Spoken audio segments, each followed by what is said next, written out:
Hey guys, what's up? Coming back to you guys after sleeping off that nightmare that we call the NFL draft. What a shit show. Anyway, let's recap here. So, Friday night, I put out a video around midnight or so, and I was pretty irritated. We didn't have a pick Thursday. We traded it for Buckner, which, was fine because I wanted Kinlaw at 13 and Buckner's already proven. Same position, so whatever, it's a non-point. But Friday, Friday morning, I was reading up about how Ballard wanted to trade down. He wanted more picks, and that's kind of become his MO. And as a Colts fan, I've actually grown to like it. The more picks you have, the better chance you have of hitting on picks. You know what I mean? Hitting on players. But Friday, he made those points of trying to trade down, apparently. Had a couple offers and didn't take them. So at 34, I saw the pick was in. And if you're like me and you love the NFL draft, when you see that your team has a pick in, it's almost like Christmas morning. Like, the anticipation is just enormous, and you can't wait to see who you get, right? Well, Cincinnati took T. Higgins at 33, player that I wanted. Wide receiver was a position I need, probably our biggest position I need. And I think that Ballard panicked because we took Michael Pittman. Everybody knows that USC receivers never pan out. For whatever reason, they just don't. History has shown us, year in and year out, that USC receivers never pan out. I don't care how good he was in college. I don't care how great they say his hands are. The probability that he won't pan out is enormous. And we took him at 34. So later in the night, a guy that I wanted, Denzel Mims, receiver out of Baylor, went at 59. And this guy was ranked higher by most of the analysts. He went at 59, but we reached on Michael Pittman at 34. That wasn't even the worst of it. Then we trade up. We traded a 5th round pick to move up from 45 to 41. And we take a running back. We don't even need running back. We have drafted 4 running backs in the last 3 years now.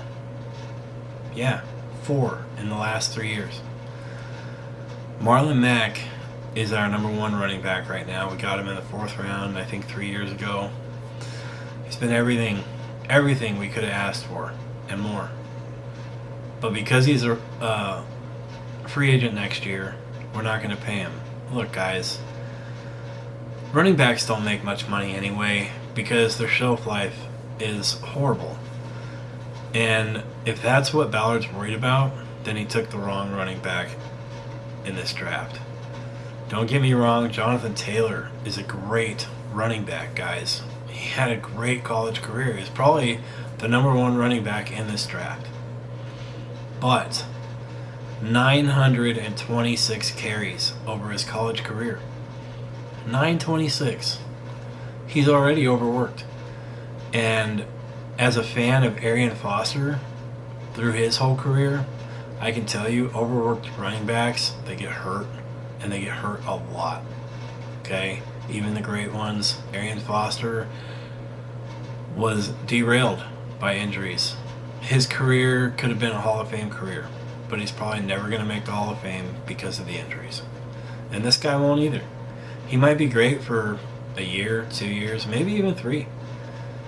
But beyond that, then what? Then we're going to start drafting running backs again? Marlon Mack has missed, 3, 4 games in the last 2 years? Guys miss games. It's just part of the game. Injuries happen.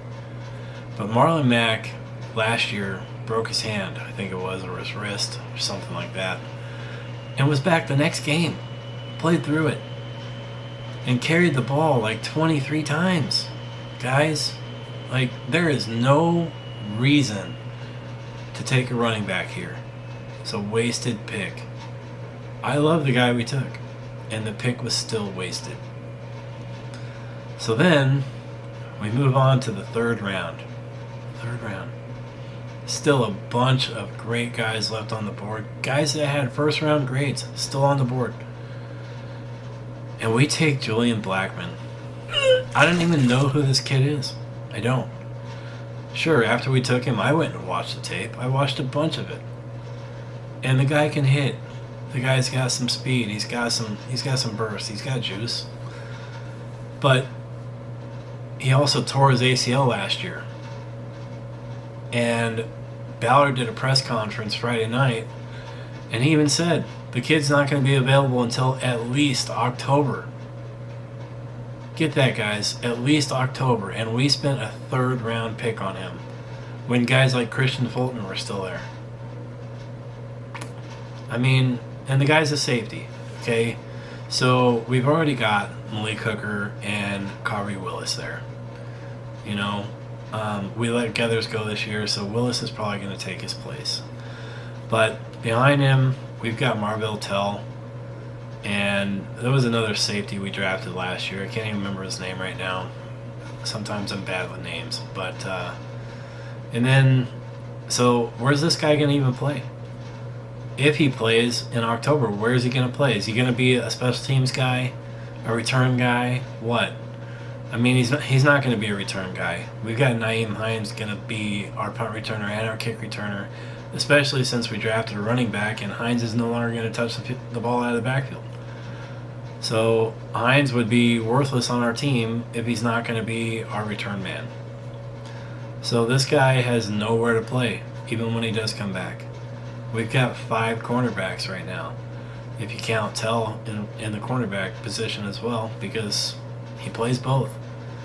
We've got more. We've got Rocky Sin, and we just signed Xavier Rhodes. It just didn't make any sense, guys. So, needless to say, at the end of Friday night, I was pretty pissed. And it kind of carried into Saturday, but you know what? I said to myself, Ballard knows what he's doing. Maybe he sees something in these guys that I don't see, and I'm just going to let it go. We'll have a better day Saturday, right? So Saturday opens up, and our first pick, we go on the clock, and I'm literally texting my brother-in-law, and I'm going, you know what? They're going to take a kicker or something stupid and piss me off. Or maybe they'll take like a long snap or something stupid. I can feel it coming, and it's just going to be a horrible day. And needless to say, they took a guy I wanted. A guy that I thought should have gone in the second round. And we took him, Jacob Eason. And Friday just kind of disappeared for me. It was a good start to Saturday. I was happy. We took a quarterback, which was a position of need, in my opinion, because we signed Phillip Rivers for 1 year at $25 million. What a mistake. And we took, or we still have rather, Jacoby Brissett, who we're also paying $16 million this year to sit on the bench.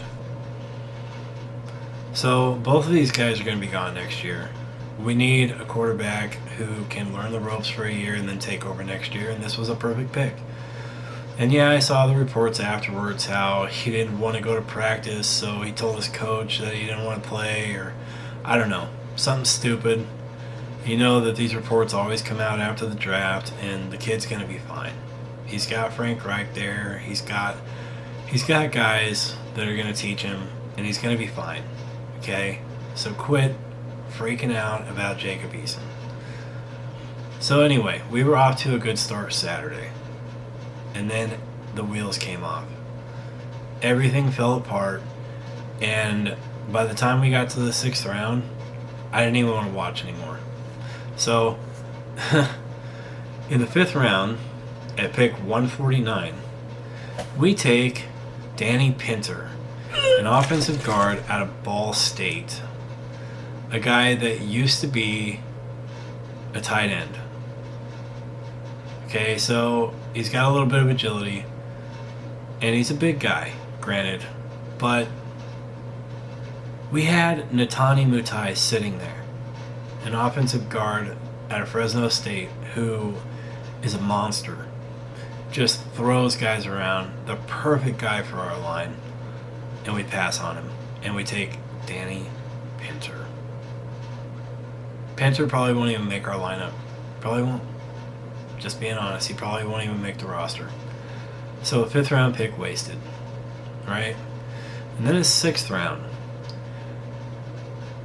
We take, at 193 overall, Robert Windsor, a defensive tackle out of Penn State. This guy, he's got size, okay, as far as his height. He's a big guy, 6'5". But he weighs 290. He's going to get thrown around at defensive tackle. What's he going to do? Special teams? Like, the picks just started to make absolutely zero sense. It's like Ballard was just closing his eyes and throwing darts. You know, he makes that comment all the time about throwing darts at the dartboard. It's like he was closing his eyes and doing it this year. This digital draft, I think, really screwed him up. I really do. I think it screwed him up. And it screwed up our draft. It really did. I think that he panicked a lot. So, then we trade Quincy Wilson, who I loved coming out of the draft, but he's been garbage. We trade him for a 6th round pick. Okay, fine. We get him off the roster. We got something for him because he's going to be a free agent next year, so we got something. Whatever. But then we take another cornerback. So we traded a cornerback to get a cornerback. And this time it's Isaiah Rodgers out of UMass at pick 211 overall. Right? And I read the reports because I didn't know this kid either. I read the reports and they really tried to talk this kid up by saying he had at least 2 interceptions every year of his 4-year career at UMass. Guys, he's a cornerback. That's what he gets paid to do, is intercept the ball. He had 2 interceptions a year. That's nothing. Nothing. So, then we finally take another receiver, right? Desmond Patman, wide receiver out of Washington State. So the kid's got the size, right? He's got the speed. He's got everything you could ask for out of a receiver, and we got him at 212 overall. But then you start reading about the kid, you start watching the tape, and he drops everything, right? He drops like, I don't know what they said. It was something enormous, like 12 drops a year or something, like just insane.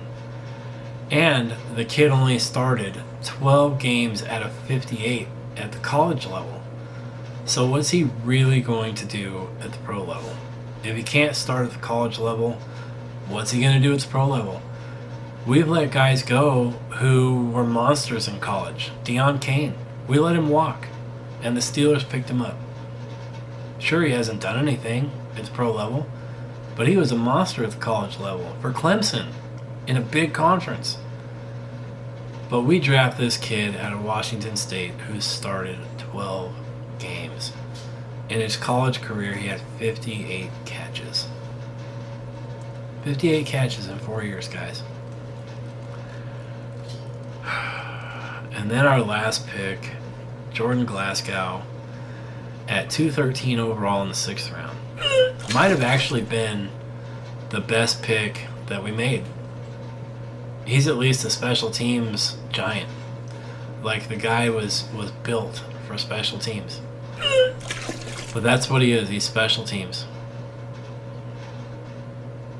He's a linebacker, and we've already got 6 of those. 6 starting caliber linebackers on our team already, and we draft this guy. Linebacker out of Michigan, Jordan Glasgow. He's 6'1". He's like 303 or something. I don't even know, guys. I'm at a loss for words. It was a shit show. It really was. Other than Eason, it was a nightmare. This whole draft was a complete and utter nightmare. And you know what? Maybe I'm wrong. Maybe a couple of these guys pan out, but I doubt it. The history is not on their side. The numbers they put up in college doesn't show that it's going to translate to the NFL level.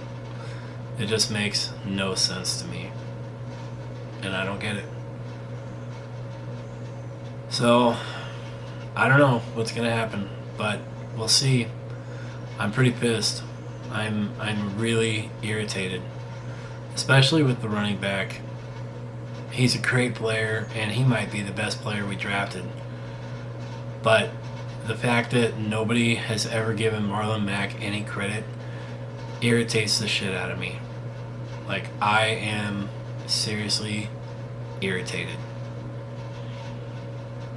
Anyway, I'm gonna go finish my weekend and try to forget about this, because if I don't, I'm just gonna be pissed off, and I'm done being pissed off. So here's to next year. I'll start looking forward to next year's draft, and maybe I'll put out a couple videos about it in the next couple days. Maybe I should just go be a Minnesota fan. They killed the draft, by the way. They killed it. Every single pick. Them and Dallas just owned the draft. Anyway. Alright, guys. If you liked the video, give a thumbs up. Hit the subscribe button. And we'll put out some more videos later. Take care. How you like me now?